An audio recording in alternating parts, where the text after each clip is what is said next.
CGM's continuous glucose monitors need to be available to the public, and we're going to dive into why. Welcome back, Insteaders, to Dust Your Mud. This is episode 35, and here we go. So I got a phone call the other day from our daughter Hannah, who lives in the UK, and she was very excited about something that she had recently purchased and received from Amazon. Yeah, she got a fitness device, Yeah. and which piqued our interest. And we're like, really? Because we like all of the health stuff. We think that, anything that would add to information about our wellness would be very beneficial to us, especially in the space that we have going on right now, diving into how our bodies react to nutrition and calories and fats and all of the macros. And this device that she got pays attention to one of those macros. Yeah, so she got a fitness continuous glucose monitor, a CGM, designed specifically for fitness. It integrates with an app on her smartphone, and it monitors what's happening with her body when she eats, when she sleeps, when she exercises, and gives her the same real-time feedback that a continuous glucose monitor gives folks like that use it for diabetes. Right. She placed it on the back of her arm. It, pokes and sticks on kind of thing. And it gives her a constant reading of her glucose as real time, all the time, continuously. And so it's giving her information about what happens when she wakes up, what happens when she sleeps, what happens when she eats, exercises, Yeah. doesn't exercise. And it's being absolutely fascinating to her. Yeah, she was so excited about it and was sending us some screenshots of what it looks like on her app. And Shelly was like, we have got to get these. I need one. I really do. I need one. So he looked, and he was not successful. Yeah, I opened the Amazon app and it was as if it didn't exist, which I'm like, what? So I looked, I had typed it in with 2 words for the brand name instead of 1. And I said, oh, that's probably what it is. So I typed it in again correctly this time, and it still didn't exist. As it turned out, it does exist, but there are regulations within the United States of America through the FDA that says what the citizens of this country can and cannot purchase in terms of medical devices. Right. So even though this device is marketed as a fitness device, because it's a continuous glucose monitor in the United States, they are considered medical devices and they are controlled by prescription. Right. So in our country, if you live in the United States, in order to have one, you have to have a prescription. The end. That doesn't settle well. No, it didn't sit well with me at all. Us. So I did an internet search and said, maybe I can find it. So I did. I found it, and it was an Amazon product. And I said, oh, cool. So I clicked on it, and it took me to Amazon's site in India. And I said, okay, I'll go ahead and order it anyway. I don't care if they send it from Mumbai. Right? I don't care if it comes from India. Yeah. And so as I was making my way through the process, I got all the way to the shipping instructions, and it said, cannot ship to your location. So it's heavily controlled. Yeah. They are heavily controlled. Now, all that to be said, what we've done is we've been in almost constant contact with Hannah as she is experimenting as an N of 1. She's doing her own experiments with her own body and coming up with a lot of really interesting information about what's happening to her glucose levels through her days. So you said N of 1. That phrase is used a lot. And initially when I heard that, I didn't know what it means. What does that mean, N of 1? It is an experiment of one person. You are doing your own experiment with your own self. There is not an outside control happening. It's you and you. So a lot of times when medical experiments are done and published, the number of people in that experiment in equals and then the total number of people that were in that medical experiment. Right. And so when a lot of the doctors and fitness folks say N of one, N of Right. one, N of one, that just means that there was one person in the experiment. Right. Rather than 360 Or or what? whatever, Yeah. however many people. Okay. So she's doing her own experiments. She is sending us a lot of interesting data.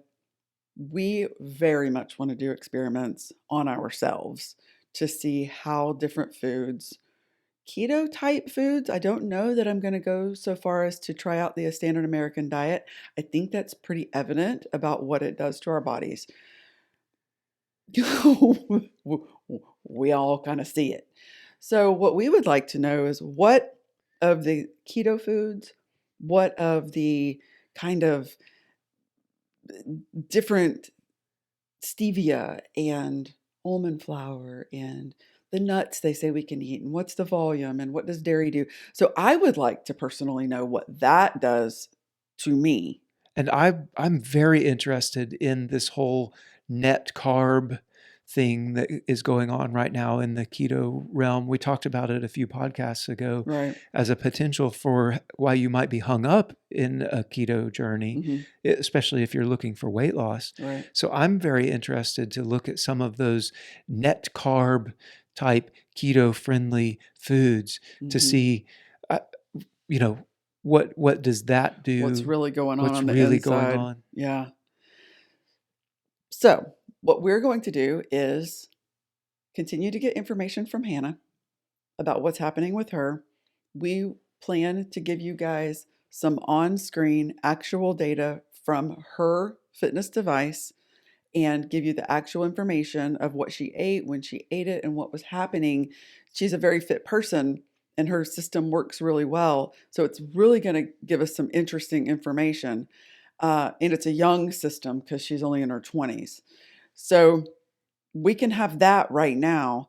And then we plan to see if we can we will continue our quest to see if we can get our hands on some of these devices so that we can wear them and do the experiments on ourselves. Yeah, I'm really interested in the information that comes from these. Right. We believe information is power.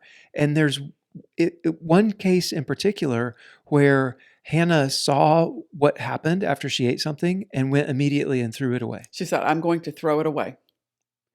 That is And she was, information and action. yeah, and she was doing it as an experiment. Right. Like, what will this do? And when she saw it, it was so shocking to her Right. that she went immediately and threw it away. Exactly. I think the thing that dumbfounded her was she thought she was eating something that would be considered healthy, Yes. and that really just kind of it got her. And so, with all of this information, what we're planning to do over the course of the next couple of days is prepare a bunch of information and be able to present it in a coherent way on Thursday, on the Thursday's big podcast, so that we can take a significant amount of time, take our time and go over what does this mean and what would this type of information do for all of us. Right? Because we've talked about it before. Right now, 70% of the American population is either overweight or obese, and 50% of the American population either has diabetes, diagnosed diabetes, or prediabetes. And these monitors, they market them as clinically proven to reduce weight, Mhm. clinically proven to reduce A1C, but yet we can't have access to it without a prescription, even as a fitness device. Right. Yeah. So we're really wanting to dive into the information and get it out to you guys so you can see the type of information that's out there. And I, I don't know, especially if you are one of the people who is having metabolic issues, Mhm. it might be something that you could get your doctor to prescribe you. And a lot of times, if that happens, they're even covered under insurance. Not always. And Definitely. some insurances treat them differently. Right. But if you could see the type of information that's out there, I Mhm. think that it makes it really easy then to make decisions based on here's the what happened to me personally. Well, at least you're making a decision based on tangible information and not on something that you can't see. Maybe you can feel it, but you can't see it. And because it's so hard to make changes, and we've had several comments recently about spouses and one spouse wanting and doing desperately to change their diet, eat less carbohydrates or more fats or whatever the case may be, and then the other spouse being very reluctant or, dug in their heels on it. But what would happen if we had the information in front of us, if we put the device on and we could see with our eyeballs Exactly exactly what's what's happening happening? to me. When I eat this or when I do that, this is the result.